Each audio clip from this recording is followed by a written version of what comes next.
Assalamualaikum warahmatullahi wabarakatuh. Nahmaduka ya ghafuru ya syakuru wa salli wa sallim barik ala sayyidina wa ala Muhammadin wa ala alihi wa sahbihi asma'in amma ba'du.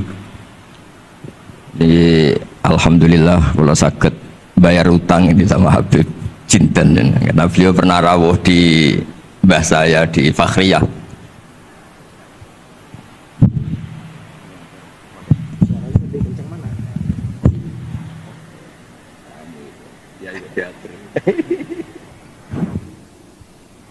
Pakai ini double ya, double. Cukup.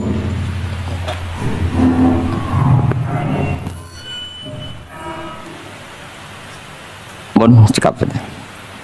Terus dulu 3 tahun yang lalu kalau nggak salah beliau rawuh di Pondok Fakhriyah, itu milik mbahnya Ki Hamid Pasuruan, juga masih mbah saya Ki Abdullah bin Umar. Mbah saya namanya Fatimah binti Idrus bin Umar. Masih ingat saya ketika itu beliau menyebut satu ayat, wattaba'tu millata abai. Ini kata beliau Ustadz Mansur, umumnya orang tuh ingat kehormatan bapak-bapaknya yang keren-keren. Tapi kata Habib Jinten, baca wattaba'tu, yang penting tuh ikutnya, bukan bapaknya. Saya masih ingat. Terus Gus-Gus diem semua. Sadar kalau dimarahin Habib Jinten. Jadi ya Gus-Gus diluk semua, tak tanya kenapa diluk, ini orang dari Jakarta kok marah Gus. Ya itu unik, itu cara istidlal guru-guru kita. Jadi kalau wattaba'tu millata abai, kata beliau rohnya itu di wattaba'tu itu. Ittiba awal semua istakhir badai. Ittiba awalan baru bangga dengan bapak-bapaknya, jangan bangga dulu nggak ittiba gitu. Jadi alim dulu baru bangga Habib Jinten, jangan bangga muridnya Habib Jinten ndak alim-alim. Gitu Beb.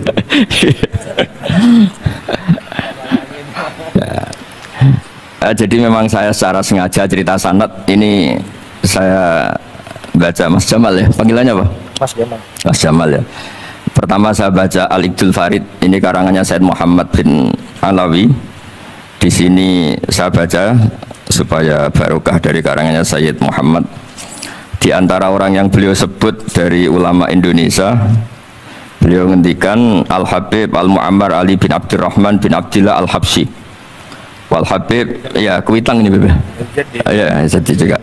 Ya, ini juga jad beliau dari omnya Wal Habib Ali bin Husain bin Muhammad Al-Attas Sahibitat. Wal Habib Hamid bin Muhammad bin Salim Asyiri.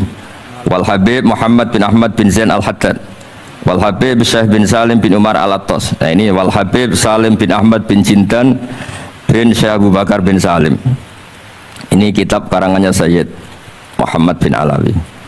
Terus ketika beliau cerita Sanad Ad-Darimi, Sunan Ad-Darimi, beliau ngendikan Arwi Sunan Ad-Darimi anis Sayyid Salim bin Jiddan Alian anil Habib Utsman bin Abdullah bin Akil bin Yahya Al-Alawi Mufti Batawi ya, an Utsman bin Hasan Ad-Dimyati anil Amir Al-Kabir. Jadi keberadaan Habib Salim ini mudawwan, selain faktanya beliau sering ta'lim juga mudawwan dibukukan. Saya pernah hormat kholnya Syekhona Khalil. Di situ di antara manaqibnya ditulis min ajalli ta'lamidihi Salim Al-Habib An-Nasib Salim Maula Jinten, Alu Jinten disebut di situ. Jadi ini bukan cerita untuk tafakhur, bukan untuk fakhriyah, tapi ini memang fakta untuk fakhriyah. Karena pondoknya buyut saya juga namanya fakhriyah, ya. Minal fakhriyah ilal fakhriyah. Ya, minal fakhriyah ilal fakhriyah kata.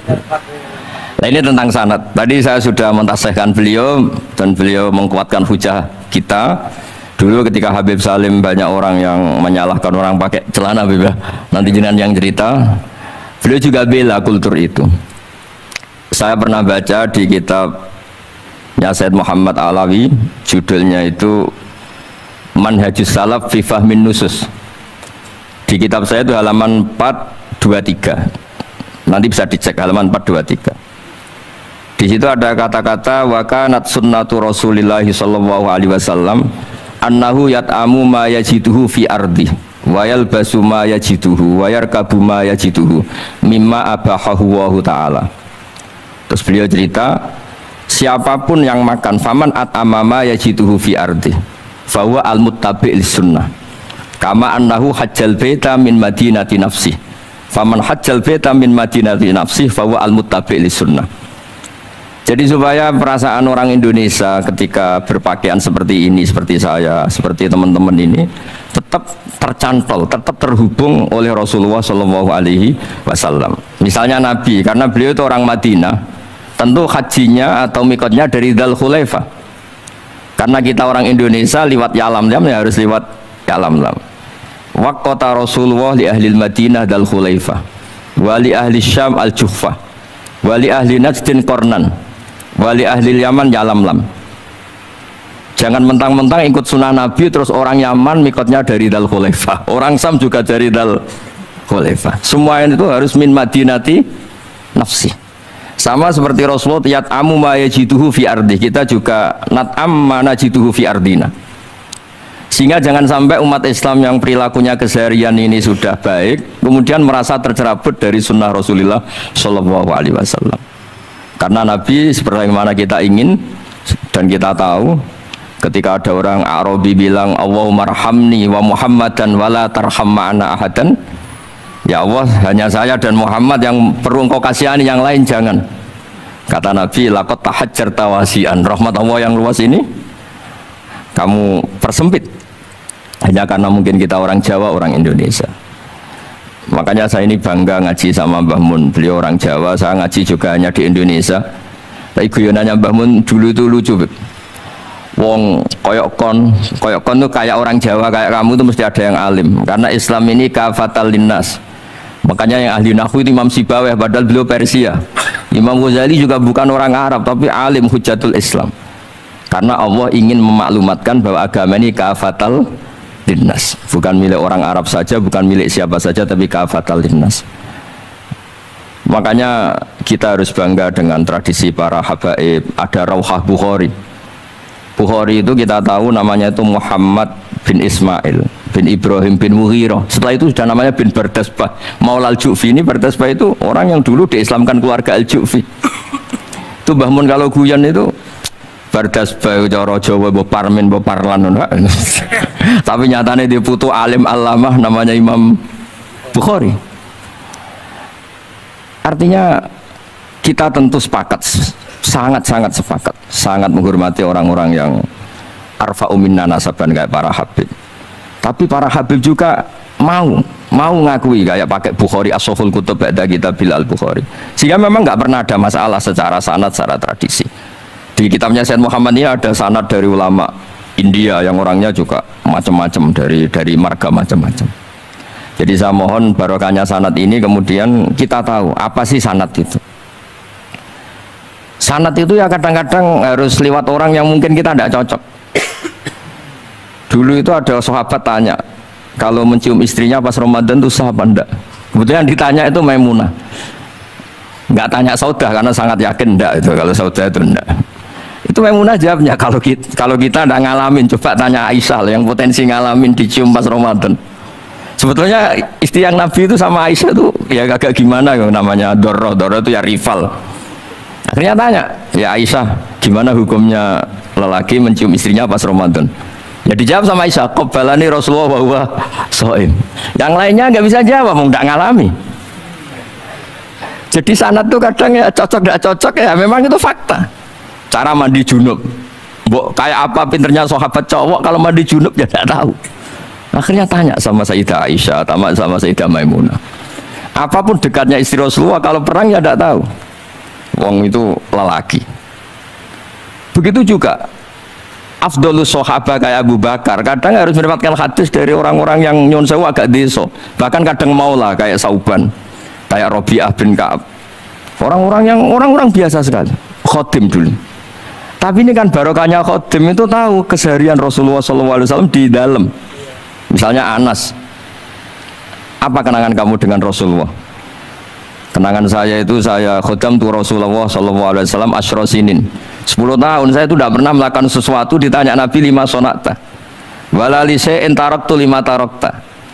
Sehingga kalau saya pas baik itu ya gak berani tanya anak dalam saya, ngapain kamu? Dan sama ini pinter anut sunnah Rasulullah SAW.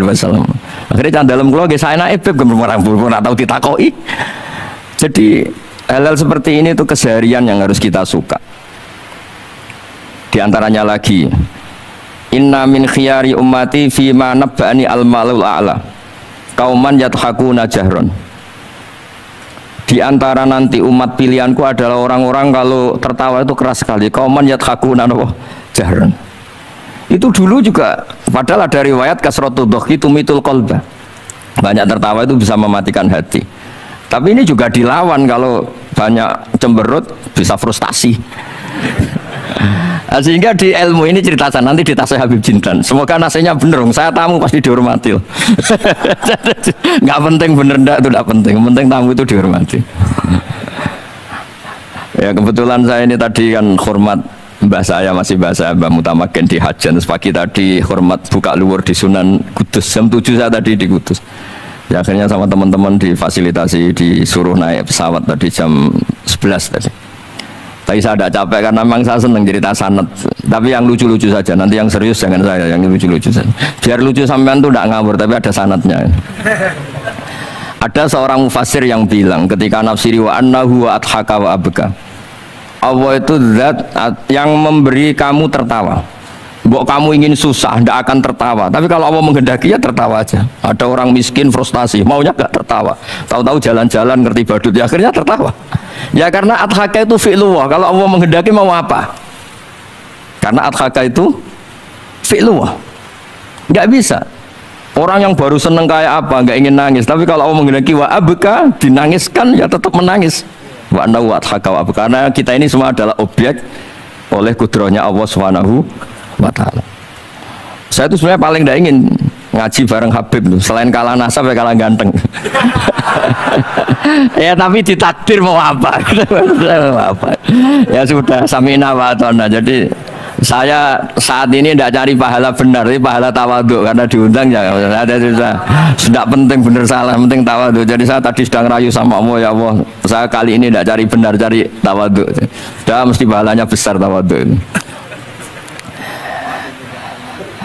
Jadi supaya Islam ini gampang ya. Saya pernah cerita ke kiai yang khusyuk. Kalau sholat lama sekali, tak ceritain hadis. Nabi itu gak pernah menegur orang yang sholat cepat. Yang ada itu sanad negur sholat lama. Terus tak ceritain hadisnya Mu'ad, tertawa-tawa deh. Gus kamu itu raan kok masih punya dalil? Saya punya sanad. Ada nggak sanad Nabi negur orang yang baca surat pendek? Nggak ada. Yang ada itu yang baca surat panjang. Nanti bisa direvisi kok sama Habib Jidin kalau nggak cocok, tapi ini yang relax saja karena potongan Islam Jawa ini kalau tidak berat nggak akan kuat. Jadi ya sudah, inna minkum munafirin katanya Nabi. Sholat yang terlalu lama itu munafir kata Nabi. Afattanun anta ya Mu'ad, kamu bikin umat ini nggak nyaman karena kalau kamu jadi imam itu lama sekali. Ini alhamdulillah betul, hadis ini harus kita hafal betul. Nah, supaya Islam ini meskipun pilihan-pilihan keseharian itu ada sanad itu saja kepentingan saya.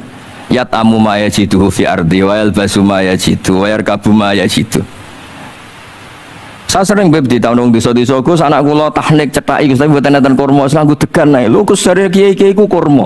Kurma itu halawiyat, ya degan juga termasuk halawiyat. Ya sudah.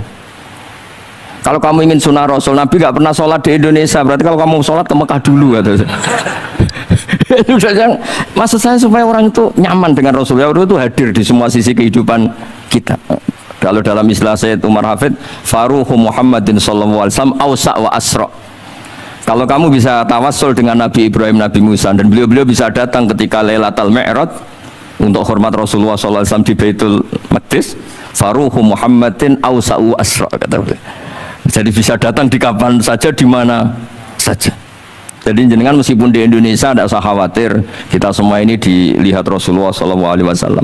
Dan cara lihat Nabi itu gampang, tidak kayak kita. Kata Rasulullah, hayati khairun lakum wa mamati khairul lakum. Saya kalau masih hidup juga baik untuk kalian. Anda bisa cerita hadis dengan saya, sering bercengkrama. Dan ketika saya wafat kata Nabi, saya sudah dekat sama Allah Ta'ala. Kalau melihat kamu baik, saya muji Allah. Kalau melihat kamu salah, saya mintakan ampun. Makanya saya ini jenis kiai yang jarang istighfar. Ini bukan karena sombong. Saya ulang lagi, bukan karena sombong. Saya itu pengagum Sufyan Ats-Tsauri. Itu di antara khasnya itu jarang berdoa. Ketika ditanya, kenapa kamu jarang berdoa? selagi saya ngajar, kata beliau ini, selagi saya ngajar itu masuk hadis ala khulafai rahmatullah. Waman khulafau kaya Rasulullah alladzina yuhyuna ma amatun nas min sunnati. Jadi kalau saya baca Bukhari, otomatis dapat doanya Nabi ala khulafai rahmatullah. Timbang kamu doakan nangis-nangis gak jelas mandinya, mendingan mulang gitu. Terus kedua, doa hamalatil arsy. Alladzina yahmiluna al-arsya man haulahu yusabbihuna bihamdi rabbihim wa yu'minuna bi wa yastaghfiruna. Kita semua sudah diistighfari sama malaikat hamalatul arsy. Rasulullah juga wastaghfir li dzambika walil mu'minina wal mu'minat. Fastighfaru Rasulillah qad kafana wa fawqal kifayah, kata beliau. Artinya gini, kalau kangkang jarang istighfar jangan karena sombong, manfaatkan fasilitas ini gitu. Jadi semua itu jangan sampai kita ada istighfar karena jafatul qalb, karena qaswatul qalb. Enak lah kalau ada fasilitas gitu, ada fasilitas. Itu kalau saya pidato di depan Gus-Gus. Kalau di depan Habib Mbak berani, di depan Gus-Gus. Itu ada yang setengah beling, setengah ada alim, ada yang alim. Terus yang beling-beling pesan sama saya, Gus tolong bela kami maksudnya. Ya kadang-kadang mubalek kan order pesenan itu. Terus tak bacain ayat walladzina amanu wattaba'athum dzurriyyatuhum biimanin alhaqna bihim dzurriyyatahum wama alasnahum min amalihim min syai'. Orang aba-abanya iman, anaknya iman itu nanti surganya disertakan mbahnya meskipun kelas amalnya ndak sama. Jadi mbah-mbahnya alim alama, anaknya yang ndak alim nanti surganya sama-sama yang alim. Kenapa sih kalau ada fasilitas nggak dipakai? Pakai aja, nggak apa-apa kan? Yang alim yang komplain. Sudah kamu yang alim dihormati, dicucup, salami template, yang ikhlas saja, tidak usah protes kata saya gitu. Artinya saya inginlah keseharian kita yang awam, yang apa itu harus cari backupan hadis supaya semua keseharian kita itu ada apa? Sanad. Misalnya sampean kalau malam itu nggak bisa tidur, tahajud ndak, witir ndak, ya mutolaah ndak. Tapi lihatlah itu sebagai tarkul ma'asi. Apa tarkul ma'asi aja? Alhamdulillah malam ini saya ndak zina, ndak maling, ndak dugem. Coba kalau kamu malam-malam di kamar, itu namanya apa? Ndak tahajud, ndak witir kan? Tapi kamu harus syukur karena itu tarku zina, tarku sarikoh, tarku kada wa kada. Supaya kamu tetap syukur sama Allah Ta'ala. Itsmamin mubakhin ila wa yatahaqqaqu bihi tarku haramim ma. Setiap mubah yang kita lakukan pasti di saat itu ada haram yang kita tinggalkan. Makanya dulu banyak orang-orang soleh yang semalaman tuh guyon sampai pagi. Bukan karena ingin urakan, enggak, karena mengalahkan setan. Malam itu godaan mungkin ingin ngintip siapa itu masih kuat sekali. Ingin nonton siapa itu kuat sekali. Terus setan dilawan dengan guyon. Ternyata setelah guyon tuh asik, tahu-tahu pagi dan dutannya selesai. Oh, itu setan bisa setruk melawan orang alim yang seperti ini. Karena nilainya tarkul masih. Meskipun dengan cara guyon, karena kalau yang cara wiridan itu calon wali, kalau yang nggak calon wali, ya pokoknya tarkul maksiat. Maksud saya supaya harian kamu yang biasa-biasa saya ini menjadi luar biasa karena ada sanad. Ada apa? Ada sanad. Makanya dulu ulama-ulama itu kalau ngelawan setan itu pakai faroh, pakai seneng. Karena setan itu paling seneng kalau melihat orang mukmin susah. Kalau susah terus ngersuloh, kalau ngersuloh gugat kodok qadar. Disebut innaman najwa minasyaiton liyahzunal ladzina amanu. Jadi setan itu targetnya supaya orang mukmin itu resah. Kalau resah gugat. Pertama gugat orang tua. Ngapain sih jadi anaknya orang miskin? Jadi susah kita kan. Kalau yang nggak mulia ngapain jadiannya Parman? Kalau saya Habib kan langsung mulia, kalau Gus kan langsung mulia. Gugat orang tua, gugat sana, gugat sini. Tapi kalau kamu sudah seneng, wajah pesek, welek, keriting, sawan ngerah karuan. Kan nambah nggak gugat siapa-siapa. Ya sudah yang kebaik kul bifadlillah bi rahmati fa bidzalika falyafrahu. Jadi saya ingin semua itu senang bifadlillah bi rahmati, yang rileks, yang saya ini kalau nuruti capek-capek. Tadi malam saya di Mbah Mutamakin, tadi pagi hormat Sunan Kudus. Tadi naik pesawat, datang mandi langsung hormat. Kalau itu dihitung capek, capek. Tapi kalau dihitung senang ketemu Habib Jintan, ketemu jenengan, kesempatan seperti ini nggak gampang. Ya sudah selesai. Makanya ini latihan ya, latihan terus. Saya ulang lagi apa? Latihan terus supaya Islam itu ada di semua sisi hidup kita. Tuh, saya pernah sering cerita di mana-mana itu. Ada wali itu istrinya cerewetnya bukan main. Oh, itu semua muridnya sudah tak biayai kamu cerai, nanti tak ganti istri yang lebih baik lebih. Nggak mau nyerah alasannya apa? Ini wanita bahaya sekali. Kalau sampai dinikah orang lain, kasihan orang lain dapat musibahnya. Biar saya aja yang ngalami, kata wali itu. Jadi dia ada ingin, makanya ada juga kiai itu santri buling di rumah teh. Santri ini nak pindah pondok, merusak pondok uang, mendingan pondok kuai. Jadi dia handle. Terus sekarang apa? Dia handle daripada merusak pondok orang lain, mendingan pondok saya saja. Jadi cerita-cerita seperti ini harus kita kaji supaya semuanya itu pakai sanad ilmu. Sama lihat di kitab Ihya itu ada bab-bab di Ajaibul Qalb. Apa di bab apa Ajaibul? Di situ kayak apa Imam Ghazali memerankan orang-orang pilihan Allah yang menjadi gampang melihat keseharian. Misalnya gini, misalnya Islam zaman akhir kan katanya tantangannya banyak. Coba kalau baca ayat wa ya'ballahu illa yutimma nurah wallahu mutimmu nurih. Agama ini milik Allah, diurus oleh Allah Ta'ala. Islam ke Indonesia itu enggak ditunggoni Nabi. Nabi sudah intaqala ila rafiqil a'la. Kadang di kampung-kampung di Islam nomodin. Ya jalan karena ini agama Allah. Kita ditinggal-tinggal orang yang lebih baik ketimbang kita. Islam kita tunggui. Ya jalan, memang ini agama Allah yang ngurus Allah. Kamu enggak usah khawatir. Jadi seneng kita bukan karena dablek, karena yakin jaminan Allah Subhanahu wa Ta'ala. Jangan sampai kamu itu seneng karena dablek, karena arogan, jangan. Karena bidomanillah, yakin bidomanillah wa bikafalatillah. Seperti senengnya Sayyid Abdul Muttalib. Ketika Ka'bah mau dirubuhkan Abraha, ada penyerangan Abraha. Ini yang Mbah Mun sering cerita ini. Wah itu semuanya kalah. Terus takok man sayyidu hadhil wadi. Siapa tuan di sini? Abdul Muttalib. Abdul Muttalib itu datang dengan wibawanya yang luar biasa. Abraha itu sampai bingung dia. Kalau duduk di singgasana dia disalahkan orang banyak. Karena raja kok duduk berdua sama orang yang tidak raja. Kalau Abdul Muttalib di bawah dia nggak punya nyali karena ada hebatnya Sayyid Abdul Muttalib. Oleh takdim luar biasa. Setelah itu tanya, apa keinginan kamu? Saya tidak ingin perang, saya hanya ingin merobohkan Ka'bah. Ternyata Sayyid Abdul Muttalib jawabnya apa? Unta saya yang 100 lo kembalikan dulu, tidak usah cerita Ka'bah.